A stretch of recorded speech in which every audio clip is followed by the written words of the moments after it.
Here's a question I would ask any leader right now. How much is your organization actually spending on AI? Not the budget line that says AI, the real number. Every subscription, every API bill, every tool that your team signed up for on the company card. Most organizations can't even answer that. And it's not because anyone did anything wrong. It's because AI spend doesn't show up where it's expected to be. Today, I want to show you exactly where it hides. So this one's personal for me. OJMMH. I spent time in the DoD, IT, and actually watching this exact problem happen from the inside. A budget line that looked clean on paper and a real number underneath it that no one had actually added up. That gap between what leadership thinks they're spending and what actually is going out the door, that's not a hypothetical. I sat in the room when someone finally pulled the real number and it never matched. This episode isn't theory. It's the first thing I've walked into any organization and checked. So where does this money actually go? So cards, individual subscription on corporate cards. Someone on a marketing team can expense an AI writing tool. An engineer pays for a coding assistant. I'm telling you, each one's small enough that nobody reviews it. Multiply that across departments, and you have a real problem there. So that's where you have a real budget. Invisible because spend across dozen of expense report, yeah, cards plays a big role. So with software, you have AI features. Inside software, you already pay for your CRM, your Office suite. You're talking about your help desk tools. They've all add up. They all add AI add-ons. Sometimes it's a new SKU, sometimes a price increase at renewal. The invoice still says same vendor's name, so it doesn't look like AI spending, but it is. My third thing, so thinking about it, cloud uses the cloud API usage. This is the big one for technical teams. So pay per use. AI APIs land inside of your existing cloud bill. Mix it with compute and storage and GPU. Cloud API usage. That's another hidden bill. Shadow AI, tools employees use that were never approved at all. Oftentimes they're free tiers, personal accounts, sometimes with company data going into them, which is pretty bad. But people don't think anything of it. Employees don't think anything of it. But it's a concern. So this one hides twice.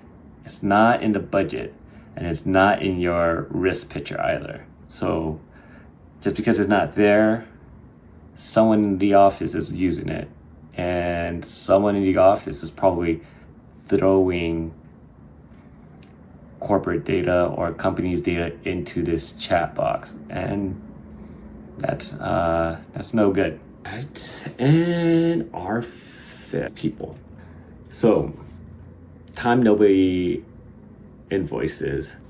So let me make this concrete with a fictional company.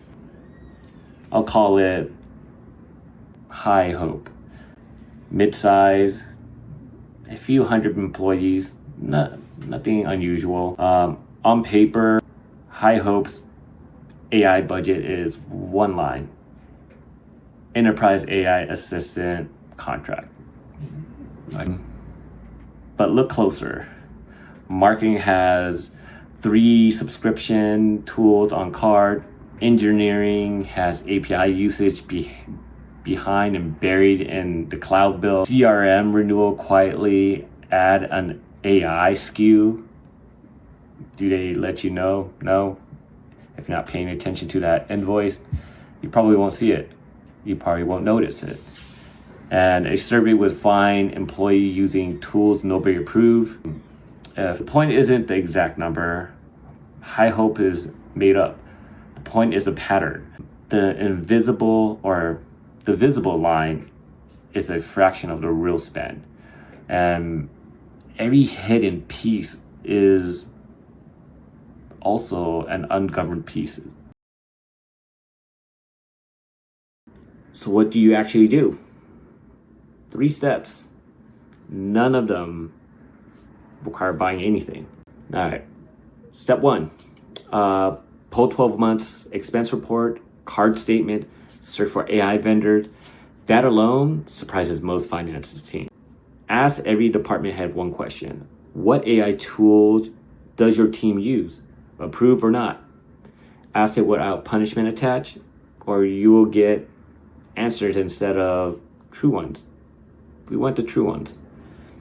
3, tag AI usage in your cloud bill so it's visible as its own line going forward. So you can't manage a number you can't see. So, and that's the starting point of what I do at OJMMH. Before governance, before optimization, comes visibility. Okay, so this week, OJMMH progress report. So the things I got done this week. First off, or this past week, I got episode 3 done. Episode 3. So that was a pain. Took me a bit.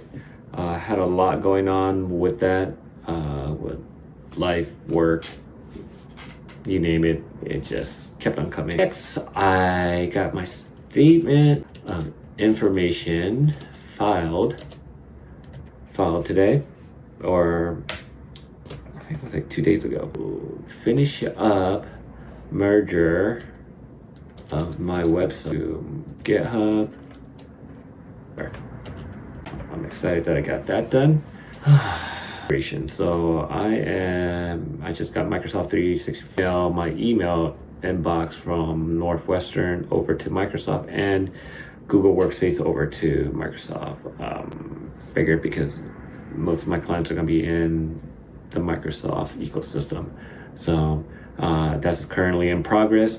Taking a little minute, but it's coming along. Next, I am in progress is my SBA report. Just have an issue submitting my final or just submission.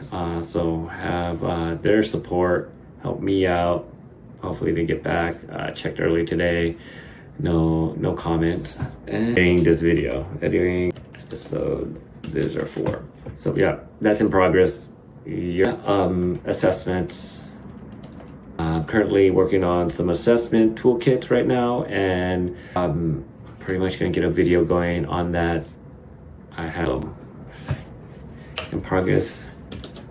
I'm learning more. Learning more about AI governance. I'm learning more about FinOps, cloud cost management, GRC. The different clouds from Azure, AWS, and GCP. So learning more. Ability sheets, capability statement. I have a few tools that I want to subscribe to, and networking. Next, I want to start networking and start getting my hands on some pain points and get with people, and just discover clients that I can network with. So yeah, so that is pretty much my progress report for this week. Oh yeah, I forgot incorporating my sprint. So I wanted to be more structured and be more organized. So I want to do like a every 2 week sprint, tackling certain tasks I need to get done. Keep my mind focused on one thing, not overwhelm myself. feel like I can getting lost in editing, recording, and all that. So creating a sprint, trying to keep it simple and stay on track. But yeah, on that, thanks. So if you want a checklist version of what I covered today, it will be linked in the description. And if you're wrestling with AI costs in your own organization, leave a comment below. I'll try to get to it as soon as possible. And next episode, I'm going to start building the first pieces of my consultant toolkit in public, so you can actually see exactly what a real deliverable looks like, not just hear me talk about one. So yeah, let's get to work. Have a great one.